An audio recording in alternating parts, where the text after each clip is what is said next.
Thank you so much to the Muslim World League, Sheikh Alessia and Sabrak for inviting me. I'm very honored to be here.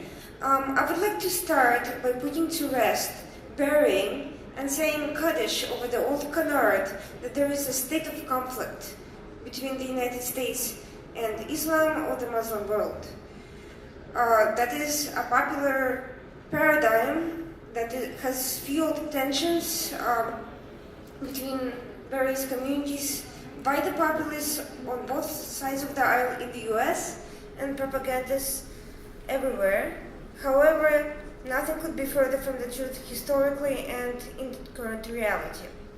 The first country to recognize the United States was a Muslim country. It was Morocco.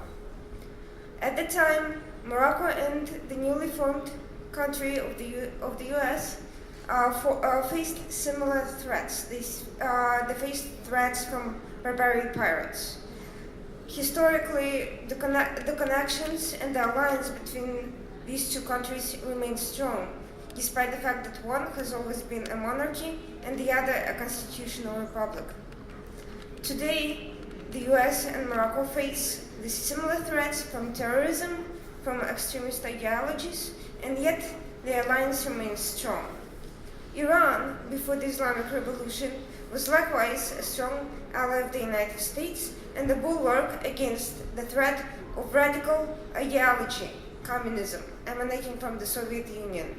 Saudi Arabia, another strong ally in that battle, the battle that defined the 20th century for the US. At the time, our governments have chosen to battle radical ideas with other ideas by funding ideas of faith against ideas of faithlessness. That approach was not perfect. In fact, it was deeply flawed and currently requires a course correction. But the alliance and the understanding that our governments and our countries have faced common threats and had a common vision of stability and security remained in place. Today, then, I think it would be wrong to say that there is a conflict between the Muslim world, which is diverse, or with Islam, which is far from a monolithic faith. I think it would be correct to define the issue of all of us, the United States and the countries with Muslim majority populations, as facing similar threats from radical states, radical ideologies, radical organizations, and radical individuals who support bad ideas that are detrimental and threaten all of us. For that reason, then, when we turn to discussion of how to approach immigration, how to approach issues in the US, the discussion has been reduced and simplified to the point of absurdity, to the point of mischaracterizing what we're dealing with, and frankly, actually giving support to our mutual adversaries. This discussion has been hijacked by groups with agendas. We have seen and we have heard today and earlier that the US was formed on the idea of protections for religious liberty. Our founders were people who have fled religious persecution from England. And they established a country that is based on a constitution that requires protection for minorities, protection for religious liberties and individual rights. That is what has always made the US great, no matter who is in office and no matter what threats or challenges we are facing. And we have faced a lot of challenges. We have faced civil wars. We have faced all sorts of internal conflicts and problems. So none of that has defined us. What has defined us is our commitment to our principles and values. Right now, our challenge is not in whether or not to accept refugees. We have always been a country of refugees and a country of people looking to create a common future based on common values and a commitment to those laws. The issue is to keep out those who threaten us and threaten everyone else outside of us.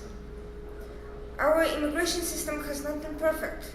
It has been aimed to deal with particular challenges, and it has evolved, just like our faith-based communities have evolved with modernity.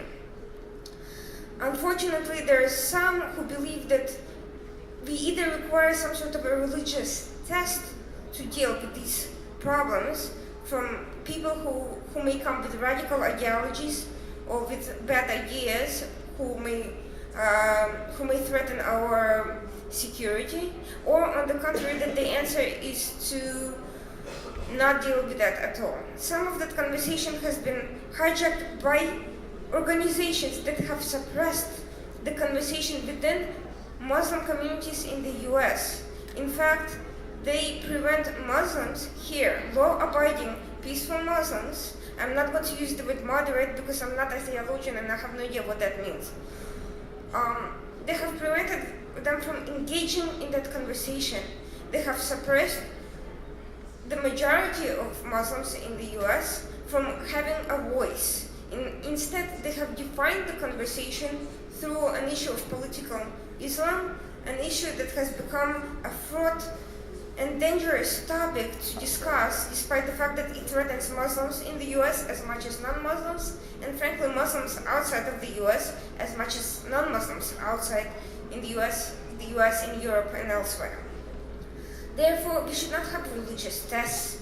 We should have tests for ideology, for commitment to the common principles and the vision of a common future. Our immigration system should come to understand that the crux of the problem is not a person's relationship to God, but their commitment to peace or to violence, their commitment to associating with people who make the world more secure, or their association with radical organizations, whether their goal is to come here and live peacefully or to create problems and tensions. Our system should be revised, it should be updated, but ultimately we are facing the same challenges and we should be working towards resolving them together, not separately.